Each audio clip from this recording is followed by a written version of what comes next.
Okay, so I am going to do a video on this YouTube station for those who view this YouTube station, and I'm gonna make the following information clear as I possibly can. It's pretty straightforward and to the point as far as having a brain. You know, if you got a brain that operates above the level of a terrestrial ostrich, according to the book of Job, chapter 36, is it? You'll realize that what I say here is common sense, and most people have common sense according to the Bible anyways. So let's just get straight to the point.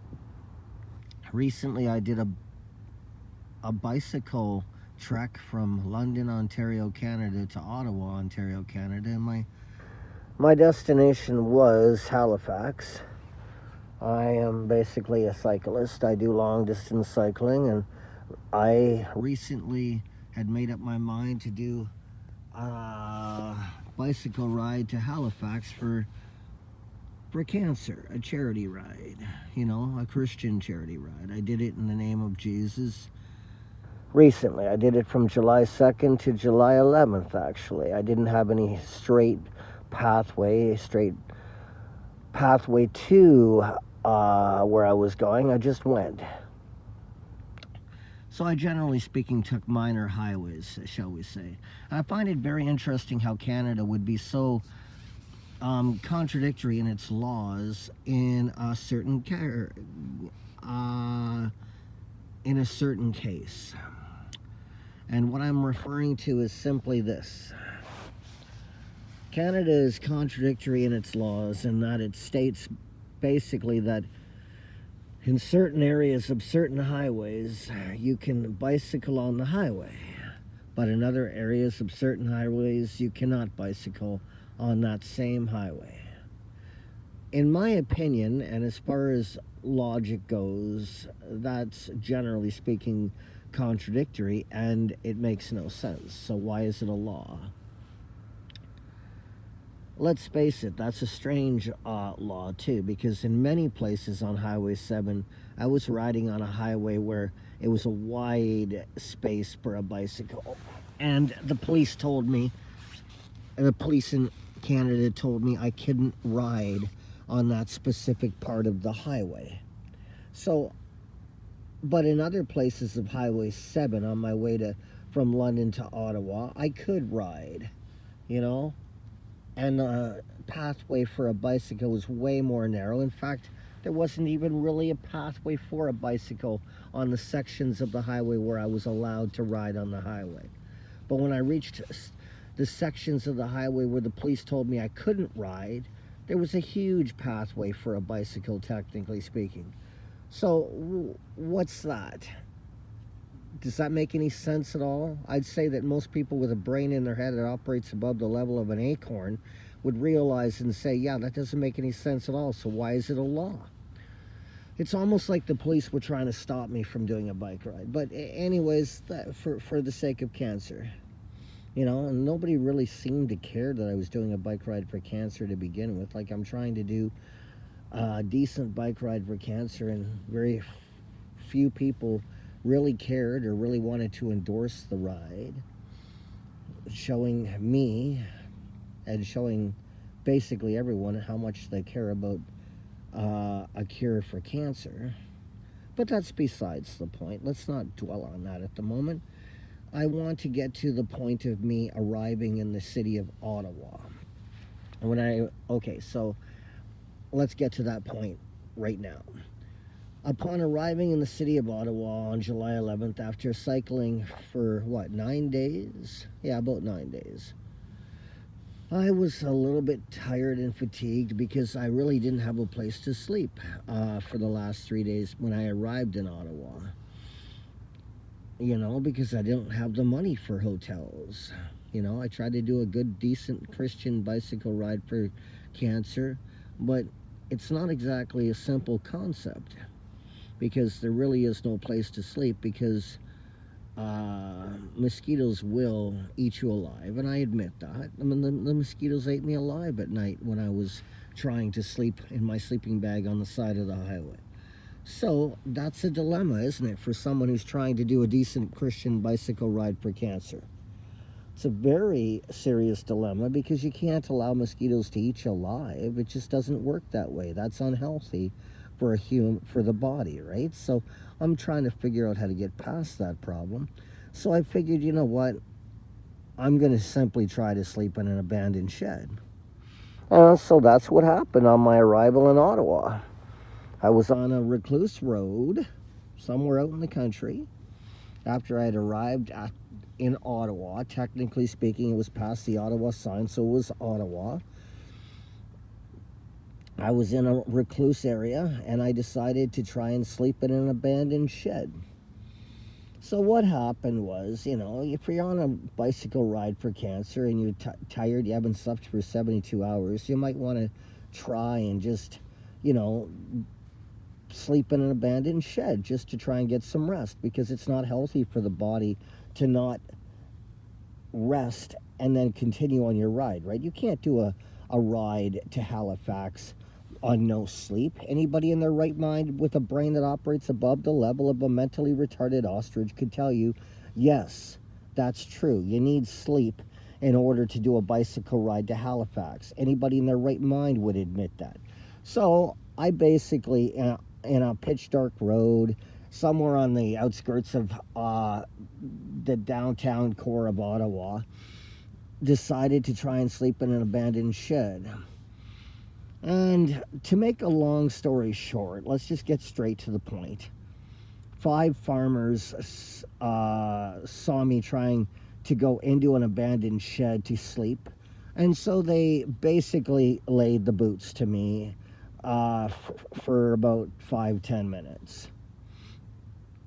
Well, I got up and walked away, you know, so they didn't really put me down, but they did kick me while I was down, you know. So they didn't even give me a chance to say, hey guys, I'm on a Christian bicycle ride for cancer, I'm simply trying to sleep in an abandoned shed, could you not injure me?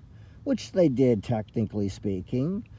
To a certain extent, they kicked me pretty hard in the head and in the arms and in the legs and in other places of my body, in my chest and my ribs. So I was slightly injured, and I figured, you know what, they damaged my bicycle too. The rude farmers wrecked my back tire, so I couldn't continue my Christian charity ride. So I had to address this issue and say, you know what, 5 ridiculous farmers attack somebody for sleeping in an abandoned shed. I got up and walked away from their brutal beating, and I told them, I'm simply trying to find a place to sleep for the night, guys. Are you guys crazy? Do you mind not doing my body harm while I'm on a Christian bicycle ride for cancer? My guess, you want to know what? I'm going to tell you right now. My guess is this: those 5 fat farmers that laid the boots to me for about 5-10 minutes because I was trying to sleep in an abandoned shed, harmlessly sleep in an abandoned shed. Well, they ignored my request not to do harm to my body because I'm on a Christian charity ride for cancer and I'm trying to do the right thing for the sake of Jesus Christ. They basically called me a wuss after I got on my damaged bicycle and rode away. Well, let me tell you something. 5 big fat farmers beating up one cyclist, one man who's dead tired and hasn't had sleep in 72 hours is nothing but cowardly shame on the part of you farmers from Ottawa, on the outskirts of Ottawa. And you want to know something else there, you big fat farmer fuck? I'm going to tell you something right now. Okay, 5 big fat farmers attacking someone in pitch darkness, so I can't even barely see who you are. I know who you are now. I got good looks at your faces when you've pulled out your lights and whatnot. But before that happened, it was pitch darkness. You don't attack someone for sleeping in an abandoned shed or trying to get some rest in a shed. You don't do that, especially when you don't know the person by way of, let's just say Hebrews 13 verse 2 of Christianity for one. Okay? And when you have someone tell you that they're doing a Christian ride for cancer, you don't attack them too. Like, you're lucky that I'm trying to be a good Christian.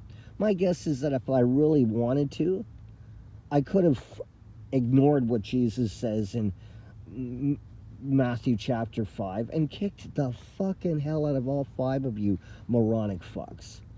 Okay, I'm perfectly fine. I'm walking around healthy and basically not injured at all. Though you did injure me the first day. I will admit that, with your 5 to 10 minute beating of me, kicking me in the ribs and in the head and in the arms for no rational reason, because I'm telling you I'm a Christian cyclist on a bicycle ride for cancer, so you decide to beat me for 5 to 10 minutes because I'm telling you I'm a Christian. You guys are pathetic. Okay, you're lucky that I am a Christian, or I'd kick the fucking hell out of yous. Okay, like I would. Seriously debating that. I really am.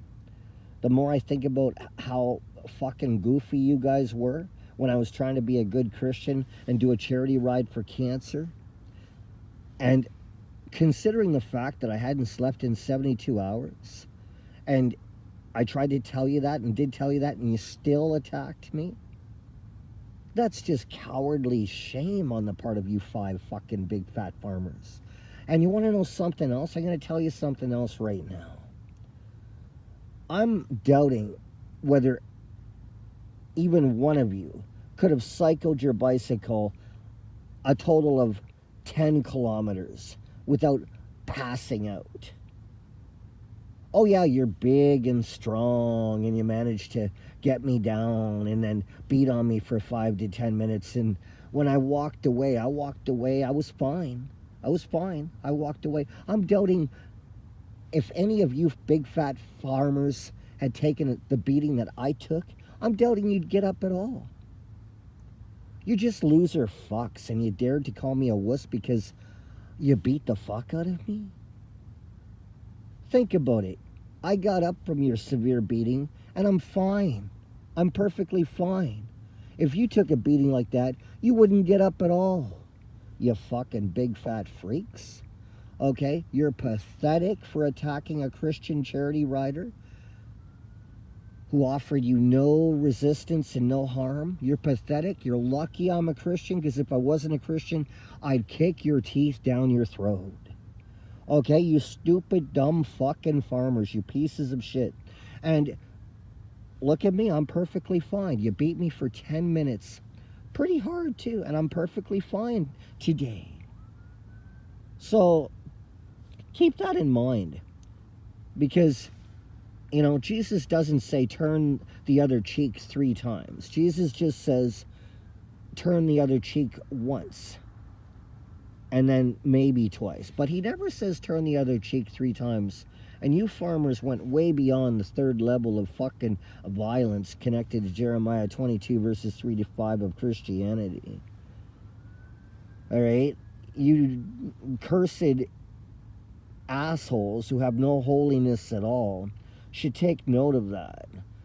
Jesus never told me not to retaliate after the 3rd time. Keep that in mind, you fucked up farmers who fucking attacked me in Ottawa and stopped my bicycle ride for cancer because you're fucking freaks, okay? Just keep that in mind. You're fucking freaks and fucking goofs. All right? And if I see you again, I'm going to kick your fucking teeth out of your fucking mouths. Probably that's what I'm going to do. If you're violent again, if I were you, I'd be very humble if you ever saw me again. If you ever see me again, you fucked up farmers from fucking Ottawa, you fucking freaks, take that warning seriously. I'd be fucking humble and apologetic towards me. If you're not, I'm gonna fucking kick your teeth down your throat. Just so you know, what you did was cowardly and goofy. all right? And only a complete fucking wuss and a complete fucking coward would attack under the circumstances that you attacked me. Okay? 5 big fat fucking out of shape farmers on one Christian cyclist. And I walked away perfectly fine after you beat me for 10 minutes. You're fucking loser fucks. That's all you are. Admit it, okay? And you're not Christian. You're pathetic fucking losers, okay?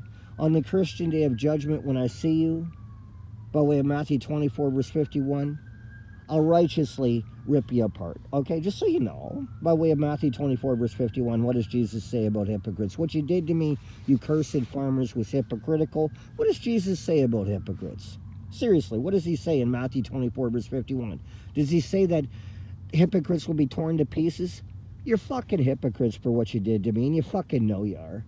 Okay? So why don't you tattoo Matthew 24, verse 51 across your fucked up foreheads and admit to the truth that you're fucking coward freaks who have no decency at all. You stopped my Christian ride for charity because you were angry that I was trying to sleep in an abandoned shed? Are you hearing what I just said, you fucked up stupid farmers from Ottawa, Ontario, Canada? Why don't you just go to hell, all right? I have no reason to be forgiving towards hypocrites. Matthew 24, verse 51 doesn't say forgive hypocrites, okay? And you're fucking hypocrites, you cursed farmers from Ottawa, Ontario, Canada. So I just had to put that in a video, you know.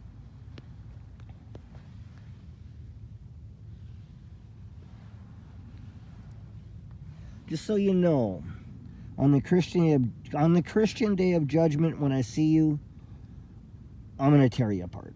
You're goofs, okay? Just so you know. And that's connected to a lot of things. You can even call it 2 Ezra chapter 7, verse 29 to 32. Call it what you want. When I see you on the Christian day of judgment, according to facts, I'm going to destroy you. All right? So, over and out on that note, you doomed yourselves, cursed farmers from Ottawa. You're fucking freaks. And that stupid no trespassing sign that you have on your fucking front lawn, you idiot fucks. You want to know something? I bet you have that stupid no trespassing sign on your front lawn because you need privacy to kill people, don't you? Lone travelers that are trying to do what's right. I bet you that's true. I bet you. I'm suspecting that's true. You got that no trespassing sign on your fucking front lawn because you need privacy to do your devilish acts.